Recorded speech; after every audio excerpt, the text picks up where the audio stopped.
All right, what is up, everybody? Welcome back to episode 9 of Golden Dice Podcast.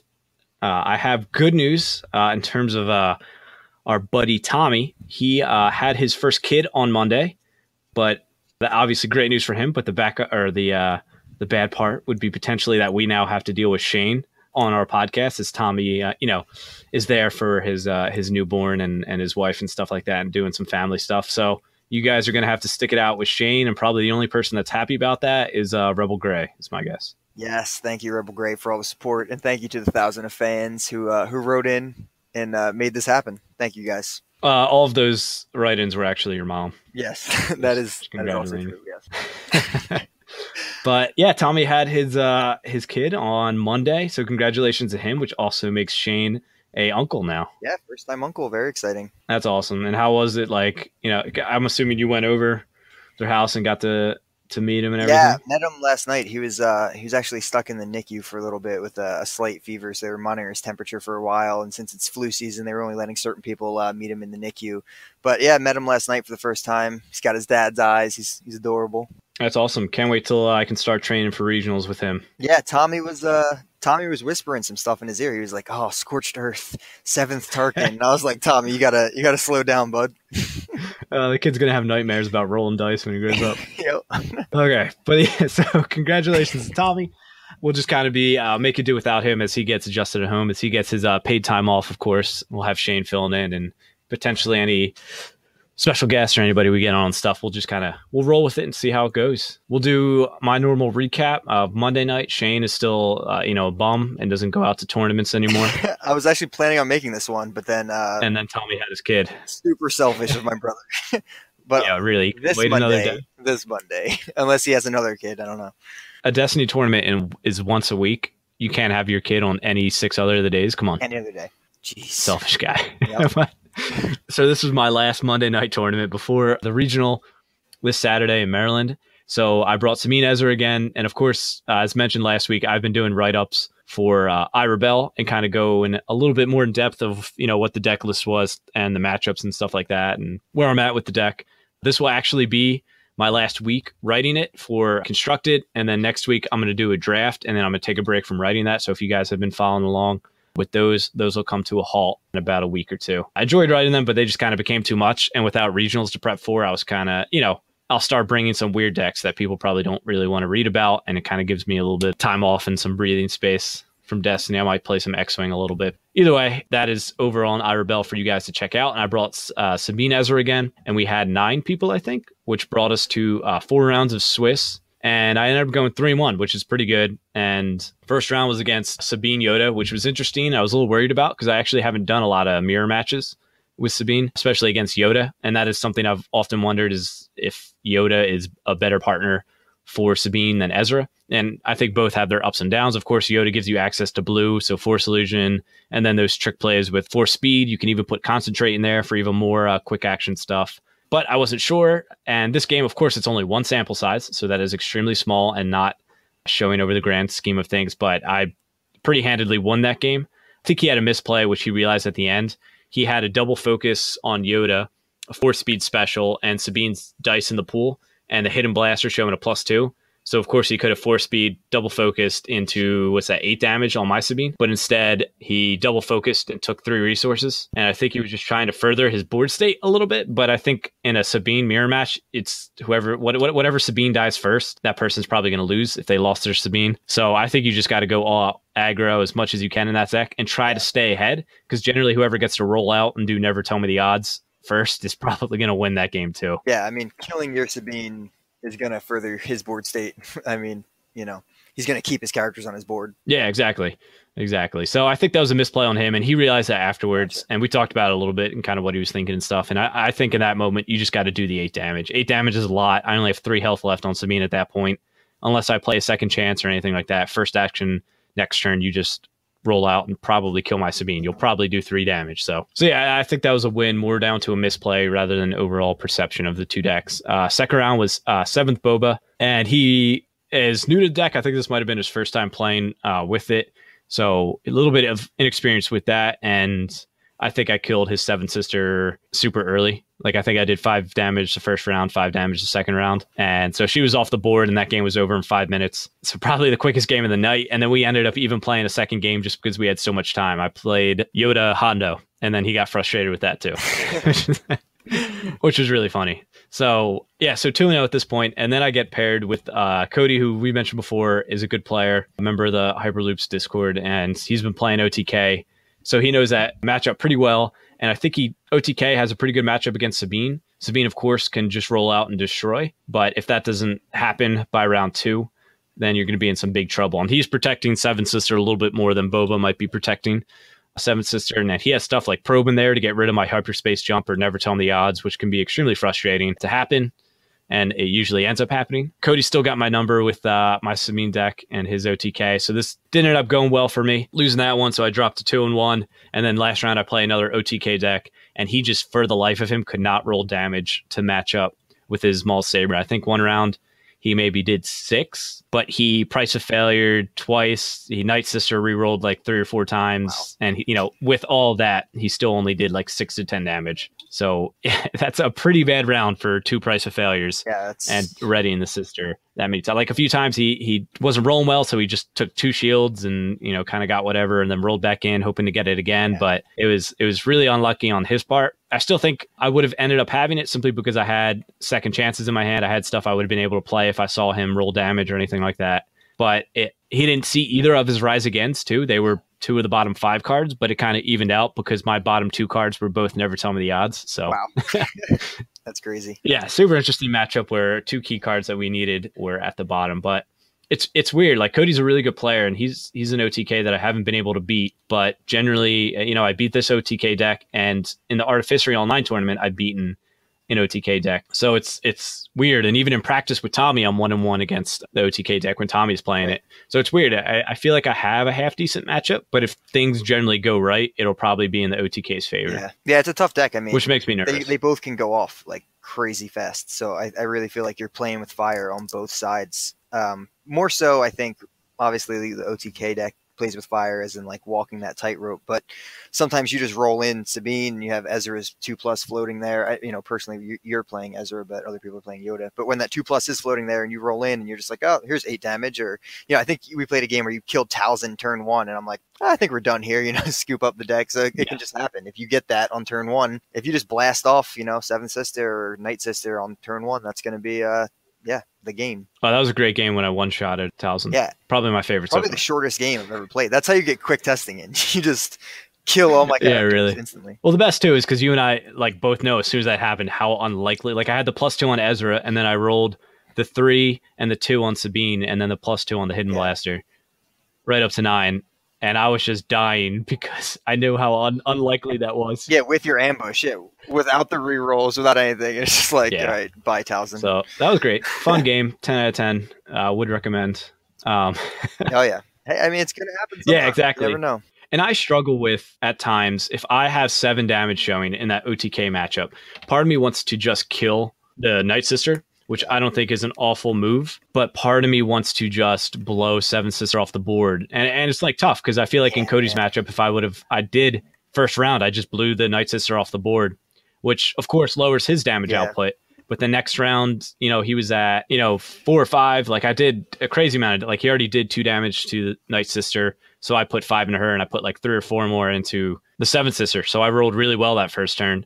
But part of me wants to just like put all of that into the Seven Sister and put her on critical. But taking away his rerolls is really good. I'm still trying to play around of what I want to do in that matchup exactly, because I think it's different every time depending on the board state and how many times he's pinged a reroll and all that stuff. Definitely is. Yeah, I mean, if he's pinging the reroll, so you only have to use 1, maybe 2 dice to finish the Seven Sister, that's huge, and you just use that. But like, if you can just do 7 turn 1, and you're going to get first action next turn, you just roll out, kill 7th before, obviously use Sabine's action and all that, but roll out, 7th dies before it even activates, you win. That should be game over right there. So it's tough. I'm not sure. I think with like blast decks like that, just super aggro decks, I think you might actually be able to just take Seven Sister out. I think with kind of chippier decks, you might have to go Night Sister first, because you're not gonna be able to kill 7th till after he gets a Rise Again off or something like that. Yeah, so. And especially it's tough too because I don't have hand discard.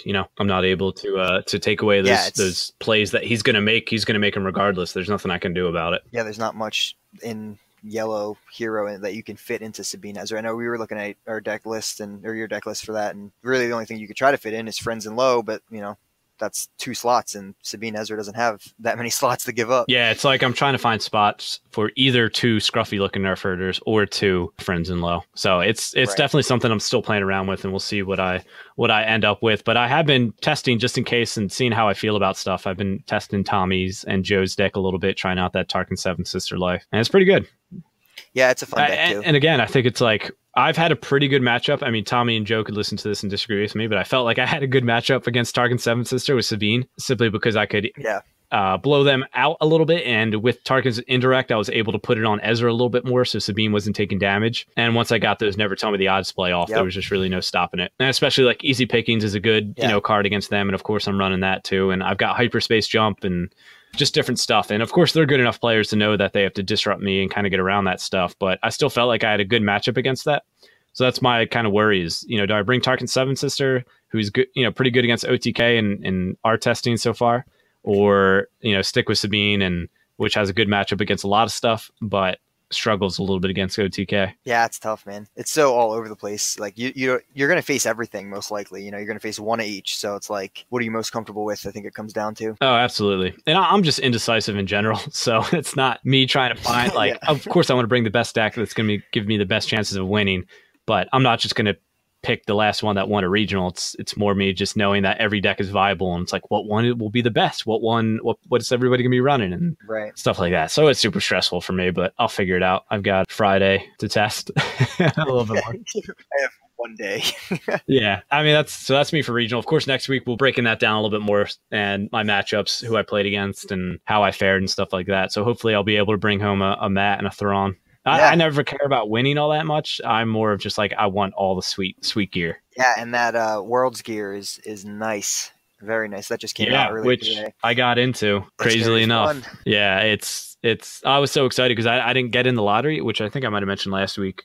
Mm-hmm. I don't remember when it came out exactly, but I didn't think I was going to get, my chance to go. But then people realized you could, if you didn't accept your lottery ticket yet and you didn't pay for your ticket, you could just give it to somebody else. And somebody on Discord I was lucky enough, I'll give him a shout out, Tybrid. He was unable to make it, so I was lucky enough to get his ticket from him. And so I'll be going to Worlds, which I'm super excited about. That's great. Yeah, they make sure you bring home the Darksaber mat, man. I'm not even going to call it the Sabine mat, because the Darksaber is in the center. It's so gorgeous looking. Yeah, don't hold your breath on that one. Yeah.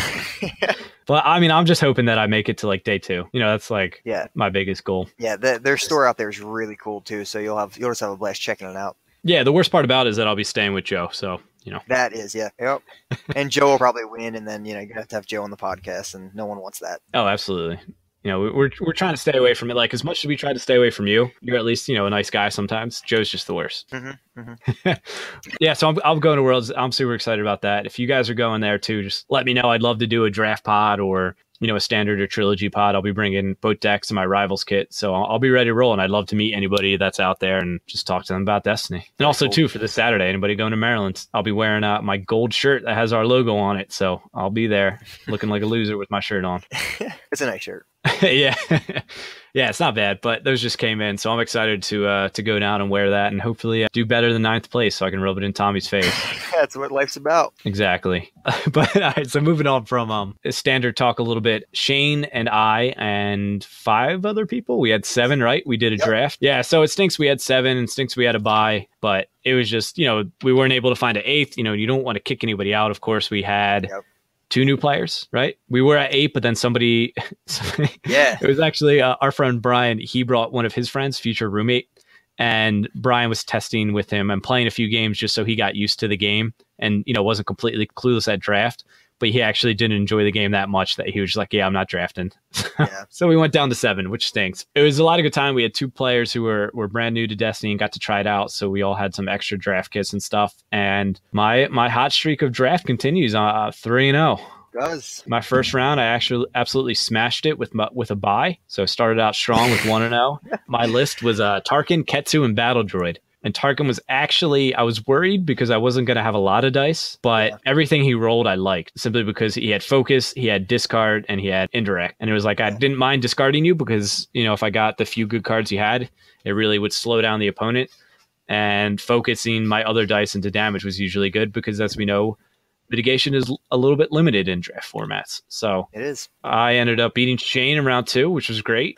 Well, Shane, you can tell us what you were running. Yeah, so I was running Rose, Ketsu, Anakin. So I had a weird couple packs. So the first 3 packs I opened were Rose, BB9E, and then Force Meditation. So the first 3 out of the 6 that we were going to open.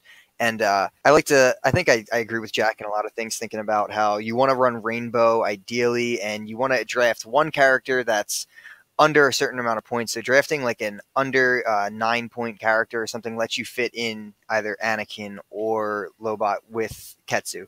So I drafted Rose out of those 3 packs so I could run Rose, Anakin, Ketsu. So pretty much after the first card I picked, my team was made up.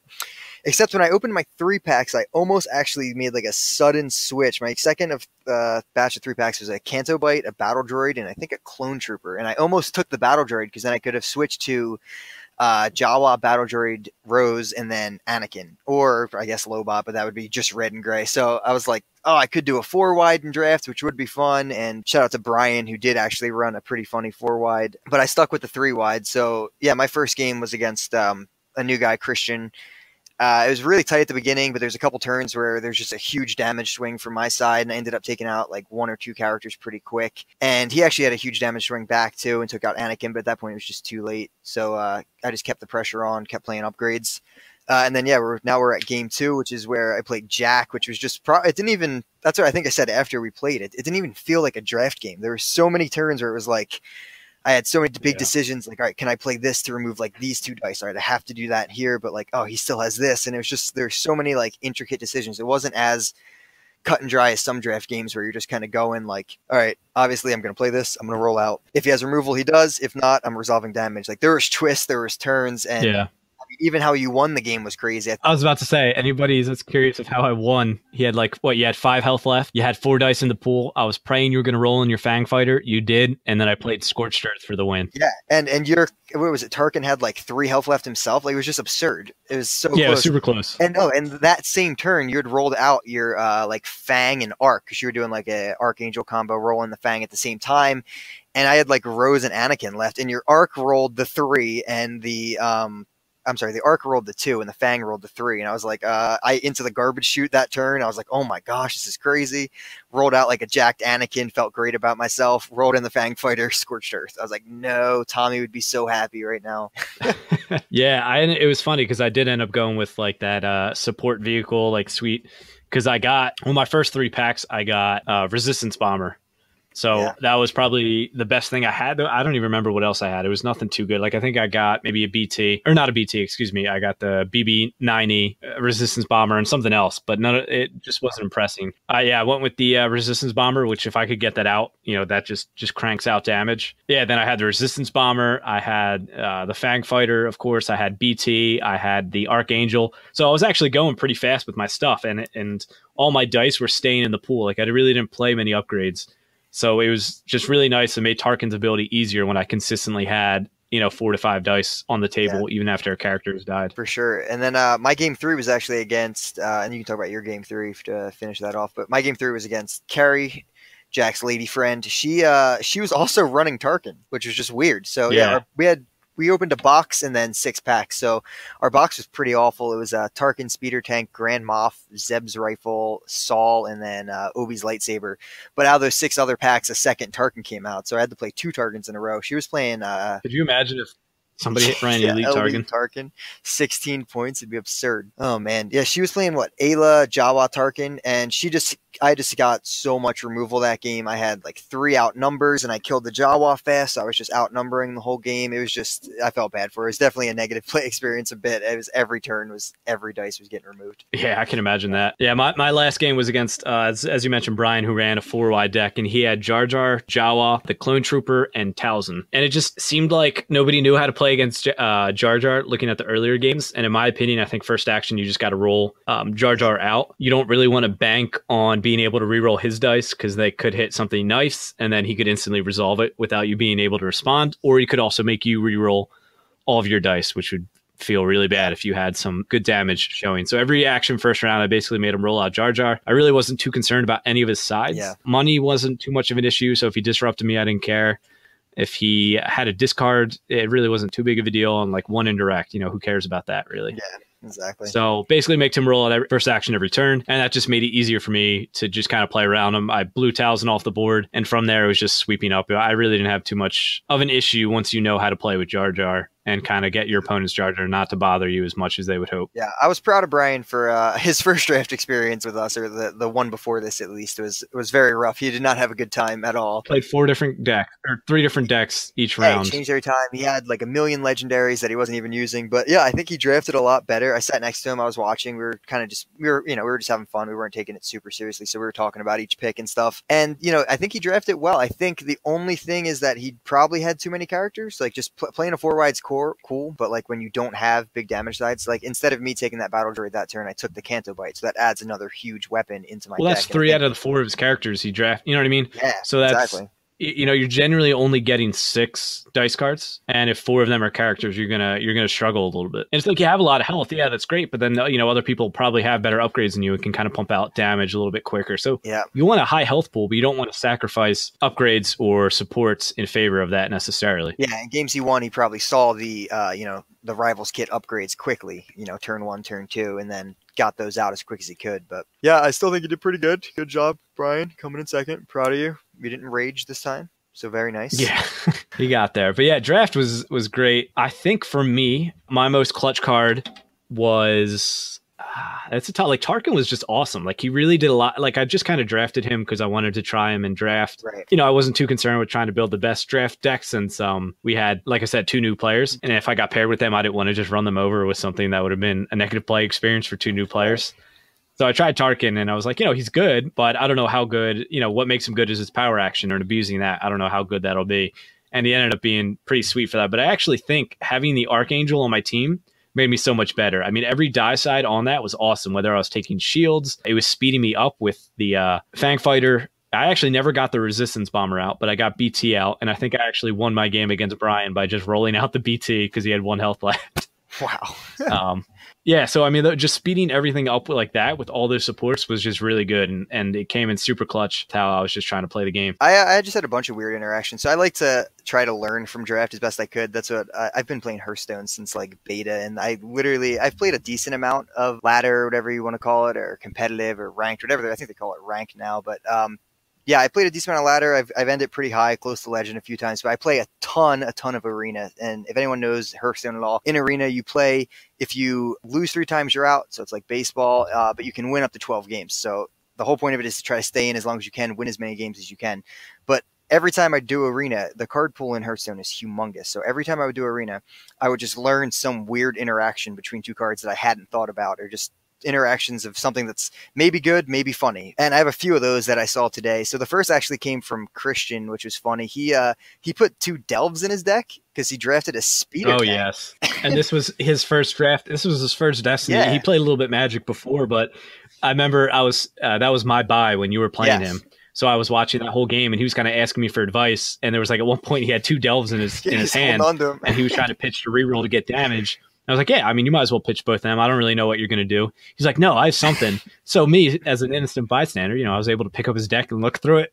And I saw like the next 5 cards. I was like, oh, I see what you're trying to do. Just to have that thought to even do that as someone who's brand new is awesome. That's great. So that was pretty cool. And he actually did do it. I think he died that action, but like he did delve and get the speeder tank out. It was a little too late. But yeah, he did do that. Cool. One of the ones that was better, which isn't really something that I learned, but I kind of just saw how strong it actually could be. This was in the game against Carrie, the 3rd game where Mitigation just won me the game, was Rose and then the Suppression Field together. Oh, yeah, man, I know that's known and it's popular. It's not something I really learned. It's just something that I kind of experienced firsthand. I Suppression Field 2 damage away. I healed it twice with Rose over 2 turns, did the same thing with another 2, and then healed it twice again. It was a long game. Like I wasn't doing much damage. I was just mitigating, but I did the I ended it with, I did two, and then I did another two, and then just to kill the suppression field, I did like a 3 from a Fang Fighter or something. So I mean, overall, if you add it up, it's like 9 damage along the lines. It's just that thing with Rose, and that's Rose at 1 die. You know what I mean? I was gonna say that, yeah, that's Rose in draft. Like, imagine her if you're focusing on that and going that route. Like, that's just crazy. Because a lot of times in hero vehicles, you're really just trying to take damage off of your support vehicles. Like, was it the Hawk that does crazy damage? You're trying to take it off the resistance bomber. You know, you might take it off the suppression field, but generally you're trying to take it off their supports. So if you focused on that, man, that thing would just be crazy good. Yeah, it was, and then at any moment, you know, if you're already at 2 damage, you need to just sacrifice it, whatever, just sacrifice it for 3, worry about the next suppression field. It just seemed, it seemed good. And that was one of the things that I saw that seemed good that I kind of learned from, but also kind of just was like, wow, it's better than I thought it would be. And then the last one's just funny. It's stupid. At one point in one of the games, I had a ground battalion and a mortar gun out at the same time, but I didn't have the battlefield. Christian. Yeah, against Christian. I didn't have the battlefield, and I also had a modified range side from one of the, I think the repeating blaster, one of the upgrades I had, a gun. So I roll out the ground battalion, take control of the battlefield, and then roll out the mortar gun. And the mortar gun is either, it's indirect damage, but you can resolve it as a black range side if you have the battlefield, which I now had because of activating the ground battalion. So then I could pair that modifier with the mortar gun after I activated the ground battalion. So that is something that you would never build the deck around or anything like that, but it's just a funny interaction that I had at 1 turn that actually helped me do it. Because, I mean, the mortar gun, when you have the battlefield, it's got what? I think it's got four black damage sides. Yeah, I think so.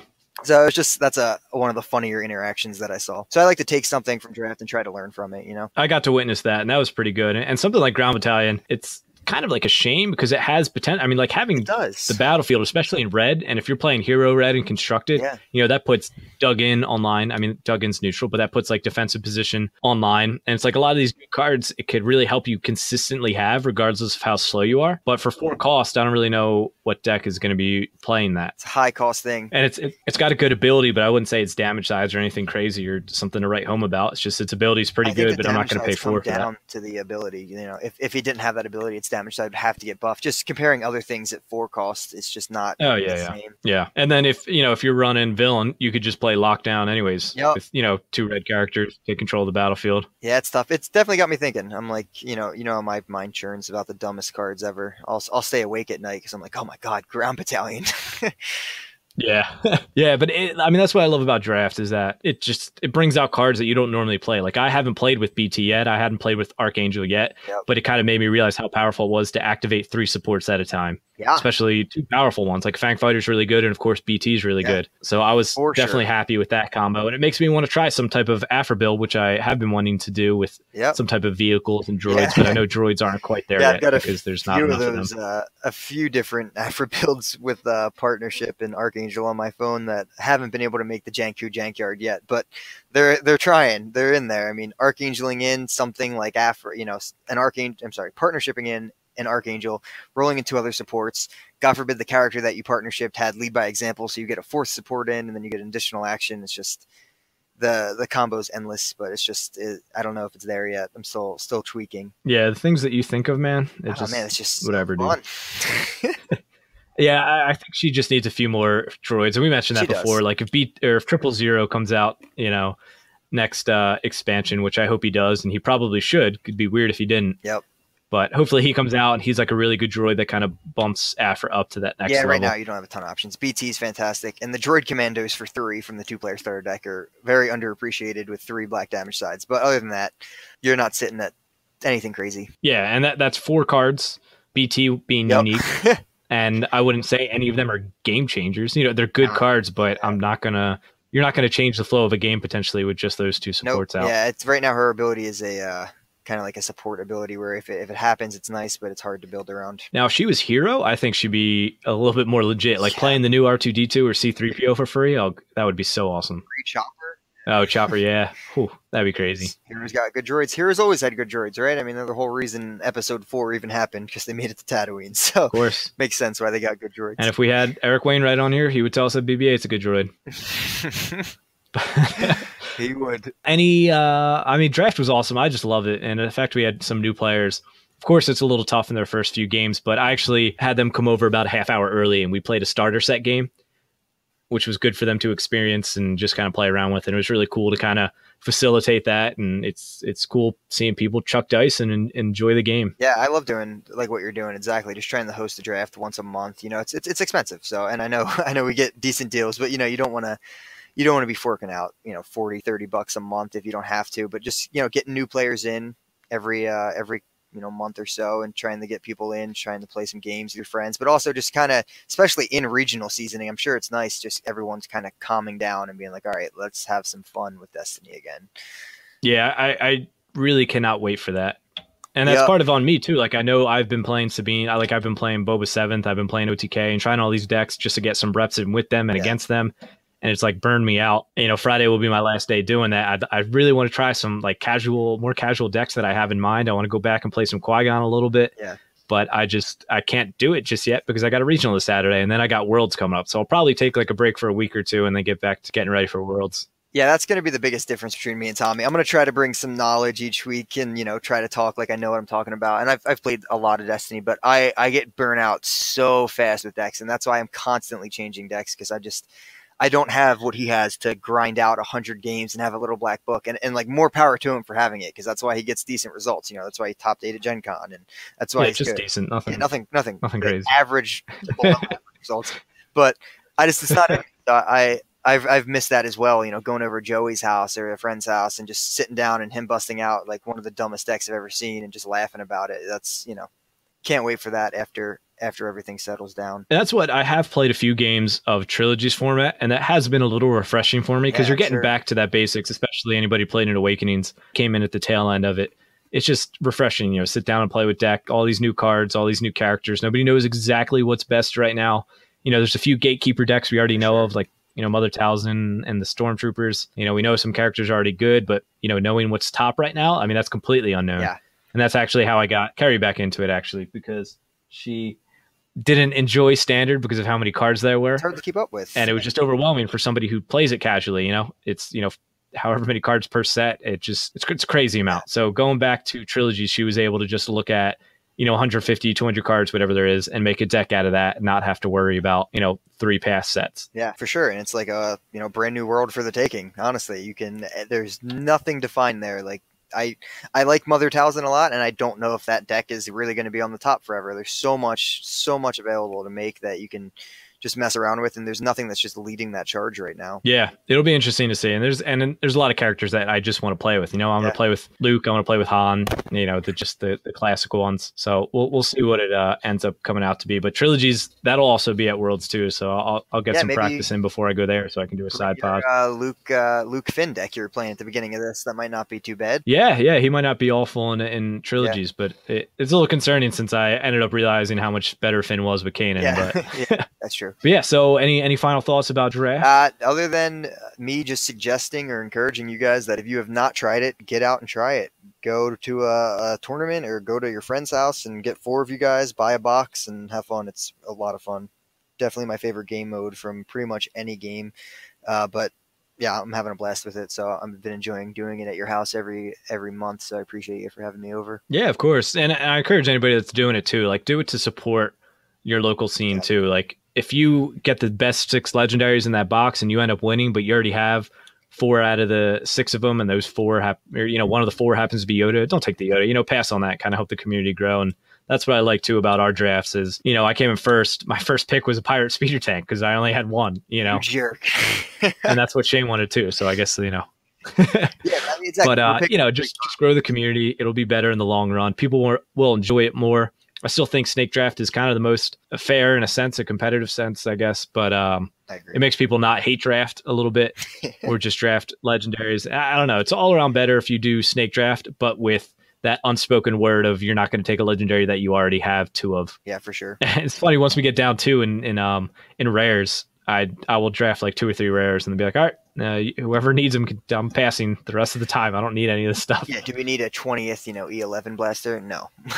Does someone who just I did actually? That was one of the things I did draft because I only had 3, and I was like, I'll grab another one to make it so I can have 2 and 2 decks full of 2. Neutral redeploy red. I think you should take 4.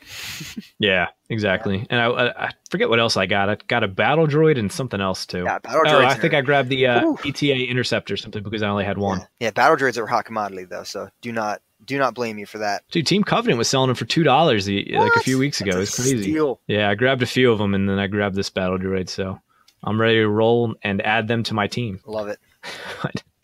All right, so that just about wraps up our draft talk. And we will go into Shane's signature, I don't know, segment. Yeah, well, signature segment with Shane. It is his Jankku Jankyard. Jankku? A junkyard? Thank you, junkyard. If anybody remembers, it's actually extremely funny because a few weeks ago we talked about Thrawn Towson, and it wasn't necessarily jank from it being a bad point of deck, but it was from the point of view of it not being played often. Nobody really played Thrawn. Yeah. It kind of played a certain way. It was a little different. So we had that, and now Thrawn Towson's busting out onto the scenes a little bit. But we'll save that talk for that specific topic a little later, as we'll touch on that. But what are you going to hit us with this week? All right, so I forgot to also name the deck from a few weeks ago, which I felt bad about. But I think we found the name online somewhere that we put it up with the deck list. But that was the Blue Man Group. Today, I thought it was the Blue Man Group, yeah. Solid name. Today we're going to go with Lando Goes to Town. So you guys referenced this deck slightly. I made some extremely beneficial changes to it where I think it's top-notch jank at this point. So I will go through some of the deck list, take some pauses to talk about some of the cards. So it's E Lando, E Kanan. Leash at one point if you want to run Espionage. I do not, but that would definitely jank it up.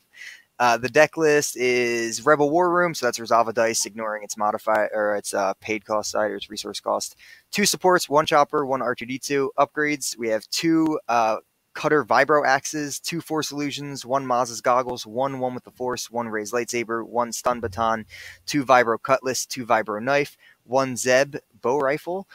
Events, there's 8 of them. We have 2 Cautions, 2 Easy Pickings, 2 Heroisms, 2 Loath Cat and Mouse, 2 Partnership, 2 Planned Explosion, 1 Sound the Alarm, 2 Truce. So overall, goal of the deck, play every type of weapon that you can on Lando Calrissian. So it's just play the kitchen sink on Lando and then smash some face. So it started with me just looking through all these upgrades, and I'm like coming across the Cutter Vibro Axe, and then I come across on the bottom left it says it's a neutral card, and I'm like, there's no way this card's neutral. So I was like, that sounds fun. And then the Vibro Cutlass itself, just 4 cost, redeploy, giant wet damage sides. Way too much fun to have to be sitting in my brother's binder. So took it out of his binder, put it into his sleeves. So generally, you want to play these giant upgrades on Lando as you keep Kanan alive as long as possible. They should be killing Kanan. If they're not killing Kanan, it's probably even better. But this deck is built around them killing Kanan first. If they don't, you'd rather have Kanan in late game anyway. So the removal package is there based around that. So you can caution early, remove one of Lando's dice, get some 3 shields on Kanan. You can have easy picking, so you can have spot yellow late game.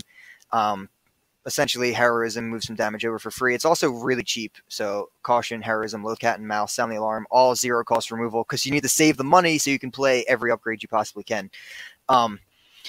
Late game, whole point, honestly, it's partnershipping in with Lando with 3 upgrades on him, taking that additional action, and then just either smacking face, or if that additional action is a planned explosion, then you are literally living the dream. And it's not that unrealistic. I mean, Lando's got a 2 and a 3, along with these upgrades. The sides are just crazy on him. So it's not really that unrealistic. You get bonus jack points if you can partnership in as Jack referenced, I think last week, a 1 with the Force after Kanan died. If you can do that, then that is amazing, and you get bonus jack points.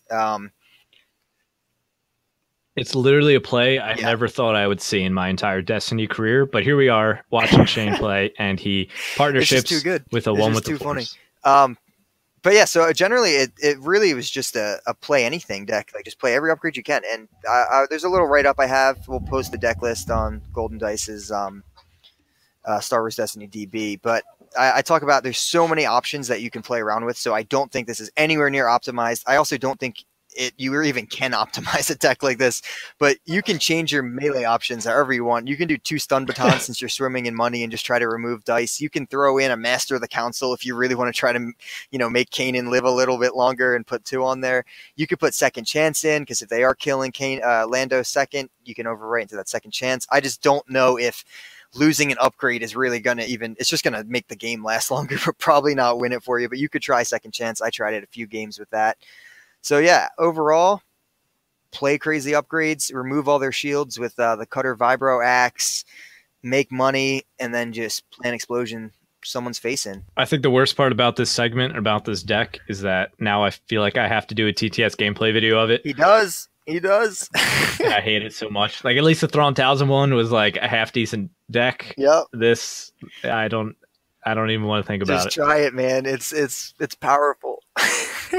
Oh, I have to. I feel like I have to. It's if you're talking about this on the segment, I'm not going to ask my listeners to go try out Shane's crazy decks if I'm not going to do it myself. So it'll be up on YouTube eventually. Yeah, it's fun. Get out there, play with some cards you haven't played with in a while, and enjoy the ride. It's definitely, I think, easier to play with than the Thrawn 1000 deck. And oh yeah, Thrawn, you kind of got to know what what is in the opponent's deck to pick out of their hand. With Thrawn, this one, it's like make money, spend money, hit for big stuff. Yep, take Lando to town. Exactly. So this is, I guess, a little bit off topic of your exact deck, but it reminded me because we were talking about battle droids before, and then we got into Jankku Jankyard. So I was playtesting Sabine, of course, and we had time. Tommy was playing our friend John, and their game was lasting a little bit longer. Me and Joe had finished, and we had time, and Joe's like, you want to do one more game? I was like, yeah, sure. So he bust out the 5-wide battle droid deck against my Sabine Ezra. And now, the sound of that, it's like, oh, Sabine Ezra should win every time, which is probably true. Somebody better than me might be able to pull it off more consistently. But try to chew through 30 health while also them having like 2 attritions out potentially, it hurts a lot. And, the game went standard is what you would think of a battle droid deck and a Sabine deck doing. But what I want to highlight is the end of the game.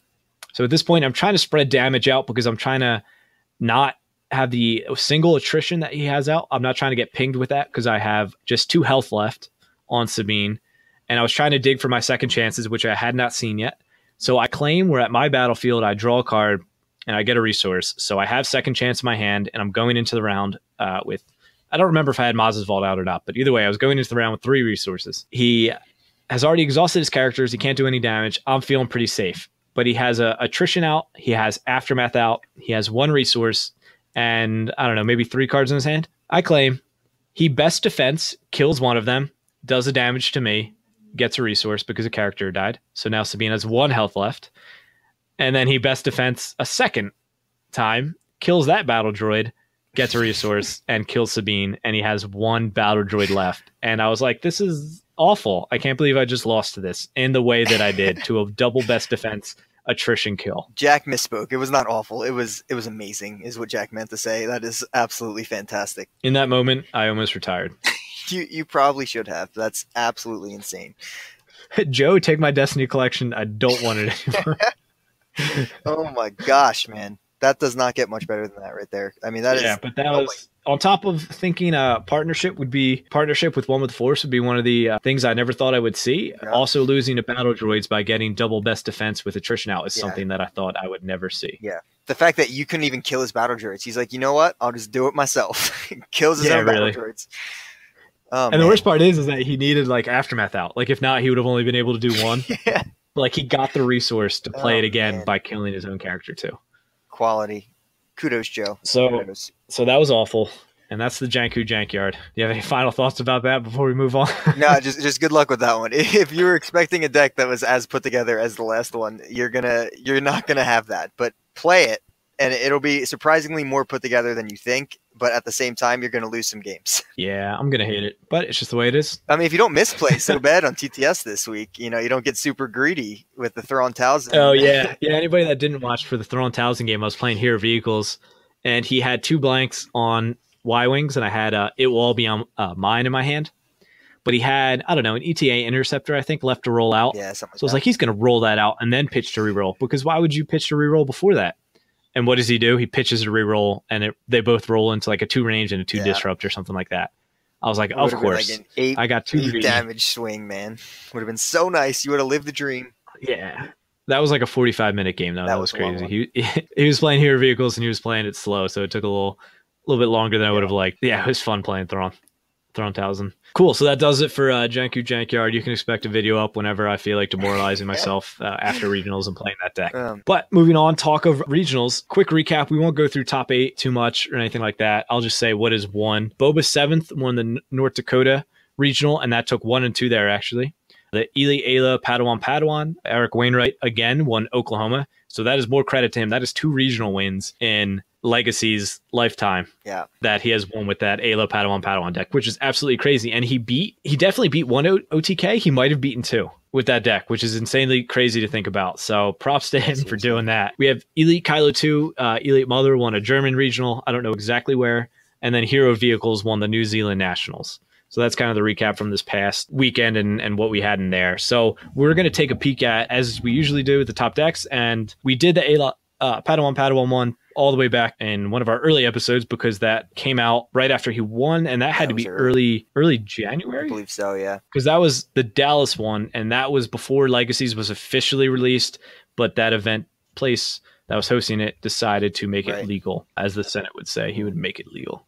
So he did that. Kylo 2 Mother, Townsend we've shown and talked about before, and Hero Vehicles, of course, we've talked about before. So that stuff is available, not just from us. You'll see many other podcasters and content creators dissect that too. So we won't go too crazy in depth to that. So we will look first at the first and second place deck, the Seven Sister Boba Fett, and basically the Destiny Council. If you guys don't know of them, they are a very good content creation and very good players because they took 1, 2, and 3 at this event. So 1 and 2, again, like we said, with Seven Sister. And I'll read the first one. And this is, they have 3 guys there. This is Will's list, I believe. And he has 2 Ancient Lightsabers, 2 Force Illusions, 1 Heirloom, 1 Mauls, 2 Shoto, 1 Vibro Cutlass, 2 Vibro Knife. And then events, he has 1 Abandon All Hope, 2 Bait and Switch, 1 Boundless, 2 Close Quarters Assault, 1 Doubt, 2 Feel Your Anger, 2 Friends in Low Places, 2 He Doesn't Like You, 2 Hidden Motive, 2 Lightsaber Pull, and 2 Well Connected. And Luke had the same thing, but Will had the Biomar Monastery, which is resolve one of your dice showing a modifier side as if it were not a modifier. He had that as battlefield, but then Luke had Ewok Village as his battlefield. He also dropped a Vibro Cutlass for an Heirloom. He dropped Abandon All Hope for a second Doubt. He dropped a Well Connected for an Overconfidence, and he dropped Boundless for Vandalize. So those were the 2 separate decks. Luke went 12-0 this weekend, and Will went 8-3. All 3 of his losses were to Luke, which is crazy to think about. So both these guys did very well, obviously, and went undefeated against the rest of the field. And this deck is just, it is strong, and it's got what I think we need right now of countering the OTK decks and Sabine decks is having 2 strong characters.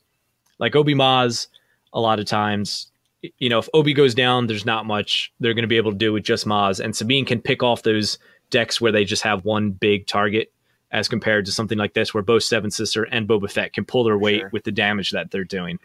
And also really liked a few cards that he seemed to tech. I don't know if he teched it directly against the OTK, but he had Abandon All Hope, which I feel like would just crush them. You know, they take a 3rd resource, they enrage or whatever, you play Abandon All Hope, and then you either make them discard their Maul Saber and the rest of their hand, which I doubt they would do, or lose all 3 resources, which is a more likely outcome, but also still really good for you.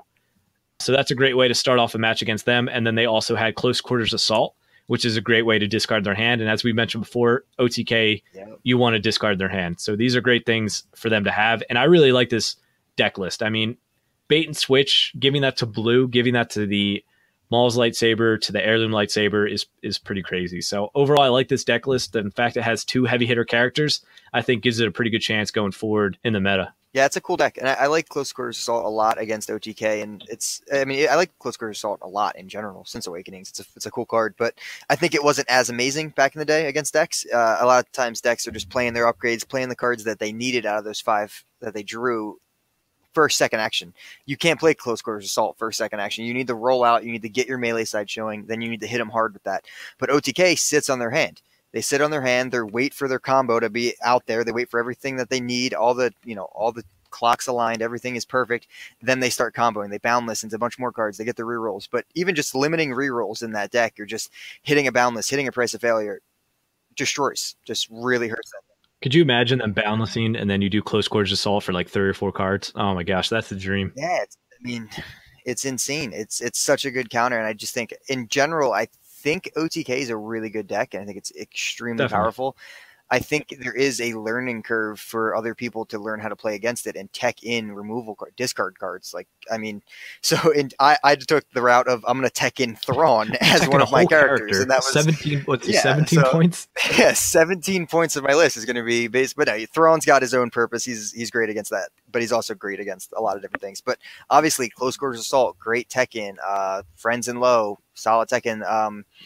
Scruffy looking nerf herder, like you were saying, good tech in. There's a lot of options, and I think you're going to see more. Like, just like people are putting Vandalize in to get rid of C-3POs, to get rid of Force Illusions, whatever they're getting rid of, people are going to start. And that's what I was surprised about this deck list, was no Vandalize. Yeah, so the one had a Vandalize, right? Yeah, the one dropped a Boundless for Vandalize, and the one didn't have it. Yeah, I like it. I do think Seventh Sister is all over the place right now, and rightfully so. You just get 3 dice to start. So, but it is, it's a little like, okay, yeah, who can Seventh Sister go with this week? And it's getting, a little bit too much, but it's still, I get it. She's as good as she is, so she should be all over the place.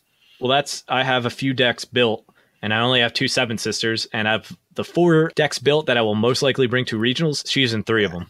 Yeah, I've got my Sabine Ezra, then I have Seventh Sister Tarkin, I have Seventh Sister Boba, and then I have the OTK deck all built, ready to roll. And so there's a few things that swap around, but she's just, for 14 points, like you said, 3 dice. Exactly. That's just crazy. She herself isn't the like, oh my God, I can't believe, like, she's so overpowered, but she's so consistent with 3 dice. She's the right color. She's blue. You get that access to blue, which is one of the most powerful colors. You get 3 starting dice for 14 points. You can't get that anywhere else. So it's just, I don't think she's going to get, Balance of the Force. I don't think she's gonna get anything. I just think she is that good of an option, and she's just everywhere right now. So yeah, of course, there's a difference between being broken and being good. If anything, if you look at the OTK deck and you would say, what is broken about this? I don't think you would say the sister is. You would probably say Maul's lightsaber is. But even then, I'm not saying Maul's lightsaber is broken. Like, I think we're at a good state in the meta where there's a lot of good things which you could deem broken, but when there's a lot of broken things, it almost kind of evens out. Like, I would say running interference with Sabine is kind of broken, and it kind of feels bad when I turn my dice to 12 damage and there's nothing that you can do about it.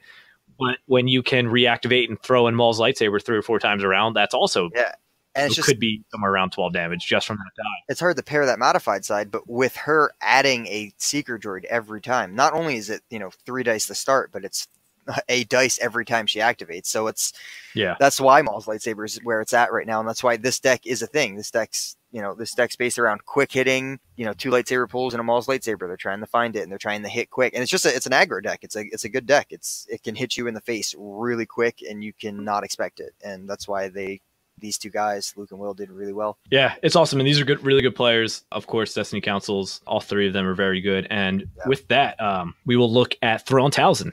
Came in, lost in the top 4, but it was actually interesting because in top 4, he actually won the first game, but then he dropped. John was his name, and he won the World's Lottery, so he was already in yet, but he was playing against his buddy from the Destiny Council, Will, who did not have a spot. So rather than try to take it from him, he opted to drop and let his opponent play. So Thrawn Towson could have won a regional. He was 1-0 in the top 4, but then he dropped his last 2 games to let his buddy slide in. So we never know, or we won't know what would have happened if he were to make it in there, but he had a very good time. So in his first round, he broke it down a little bit more here. Round 1, he played against OTK and he won. He tactical masteried into a snare on the Seventh Sister, which is such an awesome play. Round 2, he lost to an OTK though. Round 3, he beat Obi-Maz. Round 4, he beat Hero Vehicles. And he said Force Wave dealt 11 damage in 2 rounds. Not bad. Round 5, he played another OTK for another win. Round 6, he played another OTK. And round 7, he played Zeb Kanan. And again, he said Snare came in clutch on Zeb also. Yeah. And that's what I love about this deck. And I'll read through it really quick before we dissect it. The battlefield's Ewok Village, and the characters, of course, are Thrawn and Towson. Upgrades, there's 14 of them, and there's 1 Crystal Ball, 2 DH-17 blaster pistols, 2 Force Illusions, 2 Force Waves, 2 Heirloom Lightsabers, 2 Imperial Discipline, 1 Rocket Launcher, 2 Riot Batons, Then we go to events. There's 16 with 1 deflect, 2 failure anger, 2 overconfidence, 2 rise agains, 1 snare, 1 spell of removal, 2 tactical masteries, 2 best defense, 1 3 steps ahead, and 2 witch magic. And looking at this, the first thing that I was like, what, was 3 steps ahead. I never expected when I saw that card. I was like, I don't know if paying 3 is really that good for 3, especially compared to tactical mastery. Yep. Which, has that spot aspect of it, but you're paying 1 to get 2 additional actions. So I was a little confused about it. I didn't think it was going to be that good, but of course Thrawn can pay for it, and sometimes getting those 3 extra actions of rolling in Thrawn, rolling in a Mother, using her ability to focus to some big damage, and then resolving it all. Yeah, I have a lot of thoughts about the deck, honestly. A lot of good ones, some just curious ones, but I mean, obviously this is awesome. Great job playing this type of deck. I mean, obviously we put up a list, and my list is up there. It's not like this. There's a lot of differences. I stuck to just range damage. He did a mix of both. My events are different. I had snare in originally. I dropped it because I couldn't really see it actually working unless you get that tactical mastery into the snare on the 7th after you claimed, which is huge. I mean, it's a huge play. You tactical mastery into the snare, you exhaust their biggest character. Fantastic. But I felt like I wasn't getting it off unless I had tactical mastery because, I have to roll in. Okay, now they roll in. I can't snare anymore. So that was my problem. So I dropped it eventually just because I couldn't actually get the tactical mastery off. But as you see, he even said his round 1 win was pretty much due to that. Yeah, the only thing I really was confused about was, again, the 3 steps ahead. My biggest thing is I think does he have crystal ball? He does have a crystal ball. He's got 1. And he's got, Thrawn's got 2 focus sides. Towson's got a focus side. I just think All In is an absurd card. I think it's going to do the same thing 3 steps ahead did. So even in his round 6, 3 steps ahead, round 5. Round 5, tactical mastery into the double focus for the win. And then he probably 3 steps ahead, some focus on round 6 into some damage and then did it. But just an All In is just going to let you resolve everything at the same time, especially when you're running mixed damage like he is. I do like that he's running all odds. He just fully bought in. I put in the 2 doubts just to kind of have some free removal to save a couple dollars, but he is in. So when he witch magics, he's healing for 3. He is, anytime he's activating 1,000, he is flipping to whatever he wants, and it's super powerful. He also totally solved the redeploy option that I was kind of dealing with. He's got 2 riot batons, 2 heirlooms, so he definitely has a redeploy. I like it. I think it's really cool. I think it's really great that he got that far. And could have even won, like you said. Yeah, and I know you bought into the big range, but I almost like his a little bit better, simply because the mixed damage, kind of stinks a little bit, but running stuff like All In might help that. Yeah, exactly. But the issue with yours too, I think, was the disruptor rifle, the 5 cost. It's a lot. Of course, you can pay for it, I think, but with it being 5 range sides, I feel like you're going to run into hidden motive a lot of times, and you're sinking that many resources into that. If that gets mitigated, that kind of shuts down your whole turn. Yeah, exactly. Whereas this, 2 riot batons, 2 heirlooms. Those are just, they're both melee, and they're both fantastic Super weapons. Good weapons. And riot baton by itself has won games, as we've seen in the past, with that extra reroll.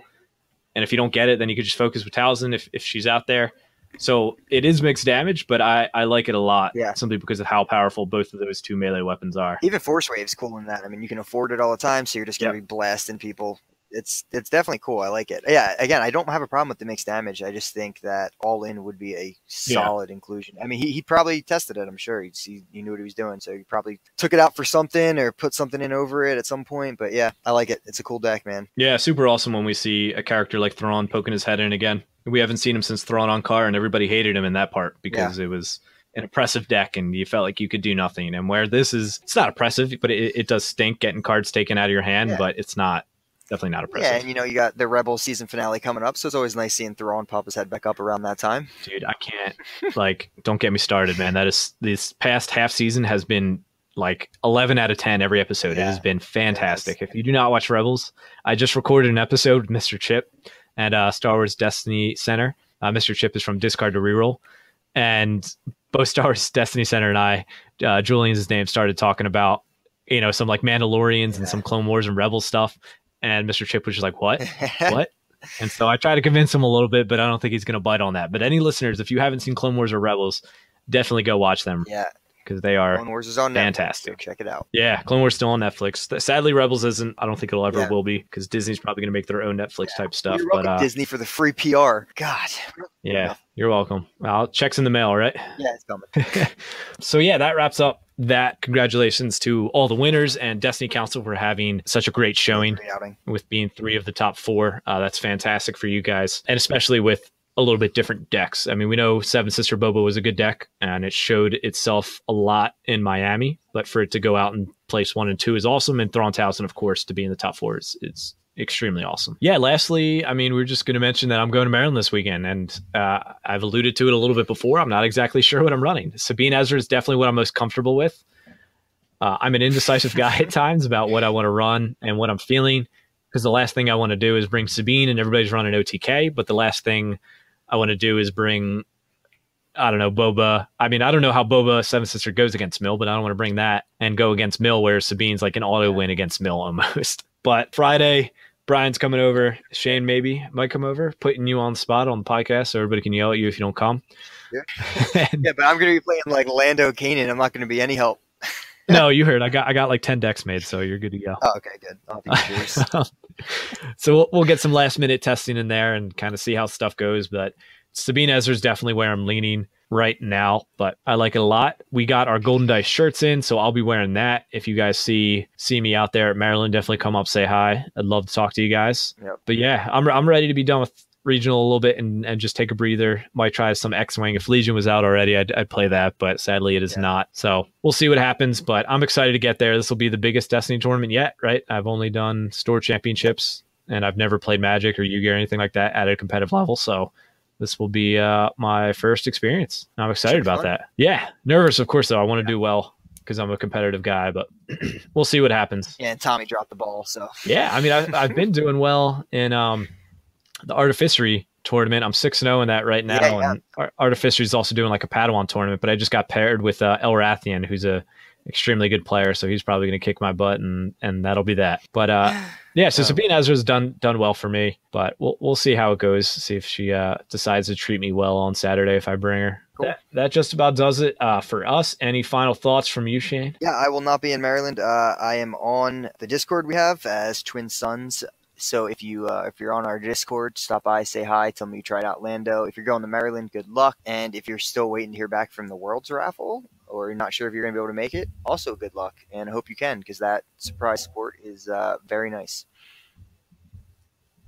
Yeah, definitely. So if you guys haven't got in, anybody that's won a regional and haven't heard back yet, I hope everything is able to work out. I don't know how quickly FFG is getting through all that stuff. So definitely good luck to everybody this weekend coming up in Maryland. There's one in New York. There's one in the UK, or the 3 that I have marked down. So everybody going out to regionals, best of luck to you. Unless you face me, then I hope your deck performs the worst it ever has. Yeah, I hope it spontaneously combusts. I hope you play a card, forget the die, and I instantly DQ you.